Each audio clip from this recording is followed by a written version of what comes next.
మేము డిమాలిష్ చేసే ముందు కూడా అక్కడ ఒక జస్ట్ ఒక హార్డ్లీ ఒక 1 month ముందో లేకపోతే ఒక లాస్ట్ ఒక 1-2 months ముందు కూడా వాళ్ళు గృహప్రవేశం చేసిన సందర్భాలు కూడా చూసాము. అంటే డ్యూ డెలిజెన్స్ అక్కడ ఆల్రెడీ పంచాయత్ ఆఫీస్కి వెళ్ళి వాళ్ళు, నేను వాళ్ళతో మాట్లాడాను, వాళ్ళందరూ కూడా మా ఆఫీస్కి వచ్చారు. ఎవరైతే కనుక నష్టపోయిన వాళ్ళు ఉన్నారో వాళ్ళు వచ్చినప్పుడు వాళ్ళు చెప్పింది కూడా విని ఆశ్చర్యపోయాను. అంటే వాళ్ళు అమాయకంగా వాళ్ళు ఏంటంటే అక్కడ ఎటువంటి డ్యూ డెలిజెన్స్ చేయట్లేదు. ఒక పంచాయత్ ఆఫీస్కి వెళ్ళి కనుక్కుంటే తెలిసిపోతుంది.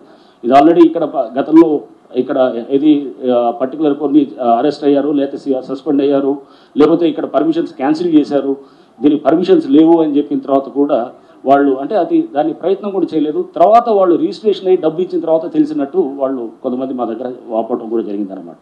అంటే వాళ్ళు అక్కడ కొంత చేయాల్సినటువంటి కొన్ని ప్రిలిమినరీ ఎంక్వైరీస్ చేయలేదు. బ్యాంకర్స్లో కూడా యాక్చువల్గా అక్కడ చేయాల్సినటువంటి వాళ్ళు బ్యాంకుల్లో వాళ్ళ ఫీల్డ్ వెరిఫికేషన్ టీమ్స్ ఉంటాయి. ఒక బ్యాంక్ లోన్ ఇవ్వాలంటే కనుక ఫీల్డ్ వెరిఫికేషన్ టీం ఉంటారు.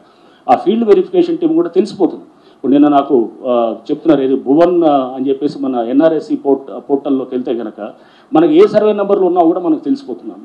మీరు ఒకసారి వెళ్ళి మీ సర్వే నెంబర్ కట్టింది ఒక సర్వే నెంబరు, చూపించేది ఇంకో సర్వే నెంబర్ అన్నప్పుడు అక్కడికి వెళ్ళి నిల్చొని మనం చూసుకుంటే కనుక అక్కడ అసలు సర్వే నెంబర్ ఇదా కాదా అనేది కూడా చెక్ చేసుకోవచ్చు. లేకపోతే మినిమం అక్కడ ఒక ఆఫీసులు 2-3 ఆఫీసులు, ఎందుకంటే అక్కడ వ్యవస్థ అక్కడ యాక్ట్ చేస్తూ వాళ్ళని సస్పెండ్ చేశారు. సస్పెండ్ చేసి వాళ్ళ మీద యాక్షన్ చేసి పర్మిషన్స్ క్యాన్సిల్ చేసిన తర్వాత కూడా అయినా కానీ కూడా అక్కడ వాళ్ళు పర్మిషన్స్ క్యాన్సిల్ చేసిన తర్వాత పంచాయతీలు పర్మిషన్స్, ఉదాహరణకి ఇది అమీన్పూర్ చెప్పాను కదా, ఇది విల్లాస్ మేము ఏదైతే తీసామో డిమాలిష్ చేసాము, పర్మిషన్స్ క్యాన్సిల్ చేసిన తర్వాత కూడా అతను ఆగకుండా పర్మిషన్స్ క్యాన్సిల్ చేసినా కానీ కూడా ఇంకా ఏది కన్స్ట్రక్షన్ చేస్తూ పోయారు. కన్స్ట్రక్ట్ చేసిన తర్వాత చేస్తూ పోయినా కూడా అతన్ని అంటే ఎటువంటి భయము కానీ ఎటువంటి అంటే ఒక చట్టం ఉన్నది, ఒక వ్యవస్థ ఉన్నది, కట్టడి చేయడానికి ప్రయత్నం చేస్తున్న దానికి ఎవరికి కూడా ఇది లేనప్పుడు అప్పుడు మనం అంటే ఇట్లాంటి వేలాది ఎకరాలు అది గతంలో అయి ఉండొచ్చు, లేకపోతే ఇంతకుముందు ఎప్పుడో జరిగి ఉండొచ్చు, బట్ కాపాడనే ఒక ప్రయత్నం ఇప్పుడన్నా మనం చేయకపోతే కనుక హైడ్రా అనేది సంస్థ తీసుకురావడానికి ప్రభుత్వం ముఖ్యమంత్రి గారు ఇవన్నీ దృష్టిలో పెట్టుకుని దీన్ని తీసుకొచ్చిందన్నమాట. సో అందుకోసం హైడ్రా బాధితులు అని వీళ్ళని అంటే కనుక హైడ్రా బాధితులు కాదు, మనం ఒకవేళ కనుక ఇవన్నీ చేయకపోతే కనుక సైలెంట్గా ఉన్న సిటీలో ఉన్న 1 కోటి మంది పైన వాళ్ళు రేపు మనం ఇదంతా వర్షం పడితే కనుక మొత్తం మనం అంతా మునిగిపోయేది వీళ్ళు బాధితులు అవుతారు.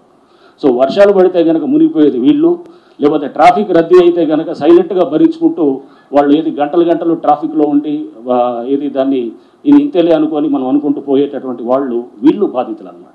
సో మనం కొంతమందిని వాళ్ళు ఎందుకంటే దీంట్లో తప్పకుండా ఏది వాళ్ళు చేయాల్సిన డ్యూ డెలిజెన్స్ చేయలేదు కాబట్టి వాళ్ళని అంటే మేము వాళ్ళని తప్పట్టట్లేదు. అక్కడ ఆ చేసినటువంటి ఆ బిల్డరు వాళ్ళ మీద కూడా క్రిమినల్ కేసులు పెట్టడం జరుగుతుంది.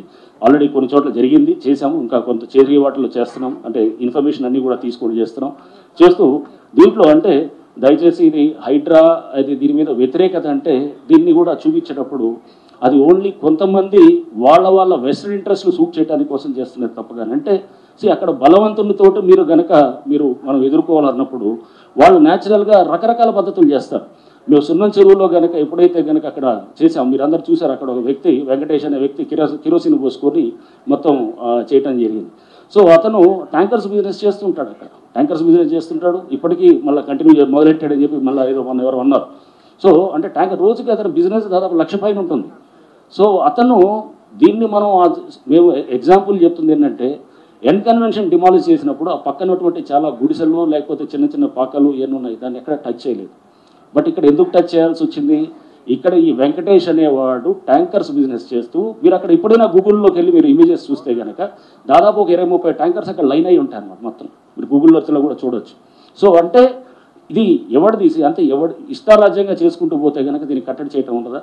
సో దీనికి అతన్ని చెక్ చేయడం కోసమే అక్కడ మనం వెంటనే అది మెయిన్గా అతని బేస్ తోటి ప్లస్ వేరే అనాథరైజ్ స్ట్రక్చర్స్ దాంట్లో అనాథరైజ్డ్ ఉన్నాయి, వాళ్ళకి పర్మిషన్ ఇచ్చారు, ఆ పర్మిషన్స్ కూడా క్యాన్సిల్ అయినాయి. వాళ్ళు కోర్టుకు వెళ్ళారు కానీ కోర్టులో ఎటువంటి రిలీఫ్ రాలేదు. సో అవన్నీ కూడా మేము పొందుపరచడం జరిగింది. సో అంటే ఎక్కడ కూడా ఆథరైజ్గా పర్మిషన్ వ్యాలిడ్గా ఉండి చేశామనేటటువంటిది జిహెచ్ఎంసీ పర్మిషన్స్ని పట్టించుకోవట్లేదు, హెచ్ఎండిఏ పర్మిషన్ ఇదంతా కానే కాదు.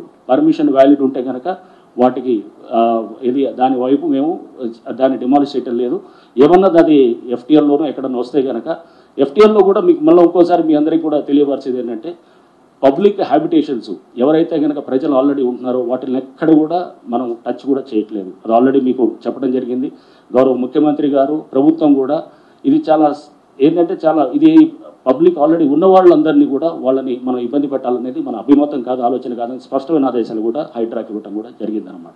సో అంటే ఎక్కడ కూడా ఇప్పుడు ఆల్రెడీ నివాసంగా ఉన్నటువంటి వాళ్ళని ఎవరు చేయట్లేదు.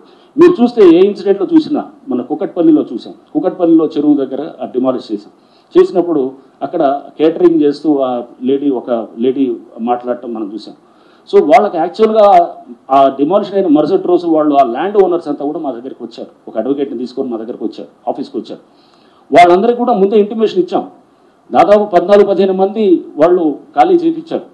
తీసిన 16 స్ట్రక్చర్స్లో ఓన్లీ ఒకళ్ళిద్దరు. నేను అడిగాను వీళ్ళ స్ట్రక్చర్లోనే ఎవరైతే కనుక వీళ్ళ ల్యాండ్లోనే పట్టా ల్యాండ్ అంటే ఆ చెరువు FTLలోనే పట్టా ల్యాండ్ అతను అడిగాను, మీరు ఎందుకు ఇవ్వలేదు, ఎందుకు చెప్పలేదంటే అది మేము జరుగుతుంది అనుకోలేదు సార్, మీరు వచ్చి డిమాలిష్ చేస్తారు అనుకోలేదు. అంటే ఆల్రెడీ ముందస్తు సమాచారం ఇచ్చాం. ఇచ్చిన తర్వాత కూడా కొంతమంది చాలామంది సీరియస్గా తీసుకొని తీసేశారు. కొంతమంది సీరియస్గా తీసుకోకుండా దాన్ని ఇది లైట్గా తీసుకొని వాళ్ళు కమ్యూనికేషన్ గ్యాప్ కిందకి సమాచారం చేకరవేయటంతో అప్పటికైనా కానీ కూడా వాళ్ళకి లాస్ట్ టైం ఇచ్చి మొత్తం ఖాళీ చేయించి వాళ్ళ ఇల్లు అక్కడ దాంట్లో లేదు. వాళ్ళ ఇల్లు అక్కడ చాలా ఇల్లు కూడా ఉన్నాయి. మీరు కుకట్పల్లి చెరువు దగ్గర మీరు చూస్తే FTAలో చాలా ఇల్లులు ఉన్నాయి, దేన్ని టచ్ చేయలేదు. మీరు చాలా స్పష్టంగా ఇది తెలుసుకోవాలి. అంటే ఇల్లులు ఉన్నవాళ్ళు నిన్న చూశాను, ఎవరో పెద్దమ్మ బుచ్చమ్మ అని చెప్పి ఆమె ఆత్మహత్య చేసుకున్నదని చెప్పి చాలా బాధ అనిపించింది. ఎందుకంటే అరే ఒక పెద్ద ఆవిడ ఇట్లా ఆమె ఇది ఆత్మహత్య చేసుకోవటం అనేది ఇటువంటిది మనం దీనికోసం కాదు, హైడ్రా అనేది ఉద్దేశాల కోసం పెట్టింది కాదు. ప్రభుత్వం ఈ ఉద్దేశంతో ఇది ఈ లక్ష్యాలతోటి ఈ ఇన్స్టిట్యూషన్ ఫ్లోట్ చేసింది కాదు.